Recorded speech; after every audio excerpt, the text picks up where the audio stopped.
For Best Music Coach, my name is Dan. Today we're going to look at the difference between leitmotif, theme, and motif. Let's get started. Just a quick word to let you know that in the description there's quick links to more content for guitar, piano, and singing. Let's get after it. First of all, pronunciation.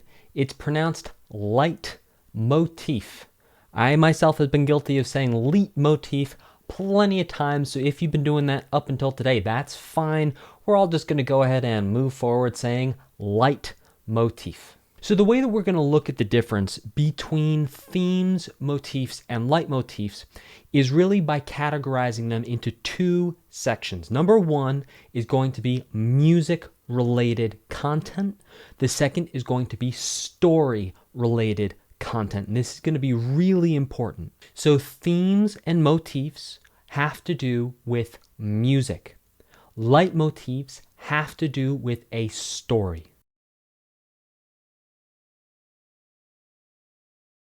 The idea of leitmotifs got started by this composer named Wagner, who wrote this incredible opera called The Ring Cycle, which is basically the story of Lord of the Rings. It's not exactly, but you'll get the idea. If you look at The Ring Cycle and you look at Lord of the Rings, it's kind of the same thing. Ring of Power, long journey, all of that. He didn't actually describe his music in these terms. One of his contemporaries described that what he would do is he would have these musical ideas that would be present for certain characters, places, or things. For example, death had a motif. So anytime someone died in his opera, you would hear a certain sound. If there was a potion, you might hear a certain melody for the potion. So a leitmotif is used in stories to describe a person, place, or thing. You can find leitmotifs in the Lord of the Rings movies, the Hobbit movies, the Marvel movies, DC movies, and of course, Star Wars movies. That's how we're going to explore leitmotifs today, looking at the Imperial March. First, let's start by talking about what a theme is. So a theme is your main melody. It's your idea. It's a thing everyone's going to recognize most of the time, and that's how we know it's a theme. Here's a theme called the Imperial March from Star Wars. Let's take a listen.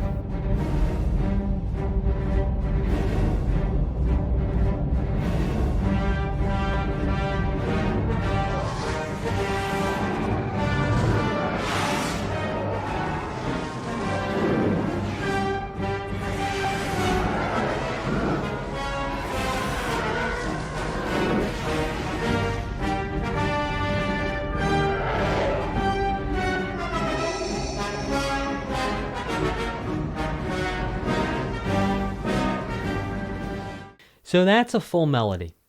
Now, when we take a piece of that melody, that's called a motif. Let's hear a motif. So we can hear that it's just a very small part of the main theme. Now, what a leitmotif is, it's when we take this theme and we associate it with a noun. We associate it with a person, a place, or a thing. In this case, the theme is associated with the empire. And we can hear that characters that are associated with the empire will also have parts of this theme show up as leitmotifs when they appear on screen. So here are three examples of leitmotif uses of the Imperial March.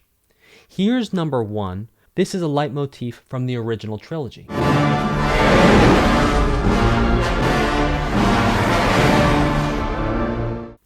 So you can hear that we don't actually hear the entire melody.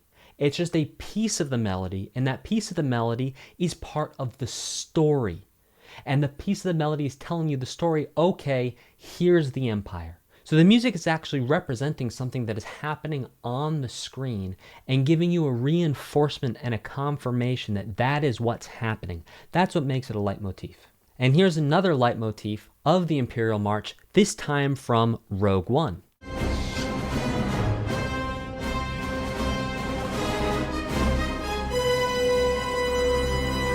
So we can hear that we don't even get the full theme. It really truly is a leitmotif that it's gesturing, it's calling back to that Imperial March sound.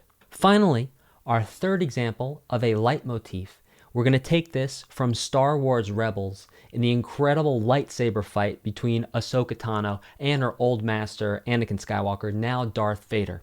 Let's check it out.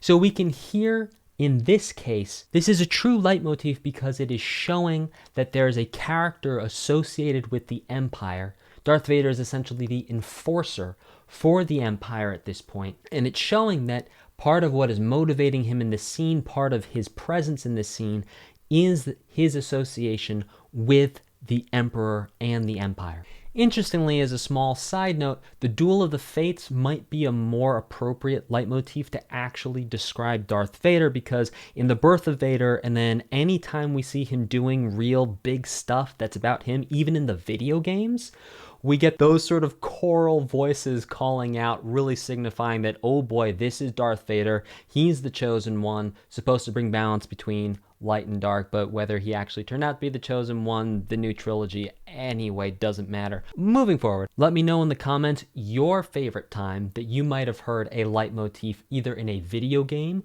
or a movie. And for bonus points, let me know your favorite instance and appearance of the Imperial March leitmotif somewhere in the Star Wars universe. In summary, when we look at a theme is a complete melody.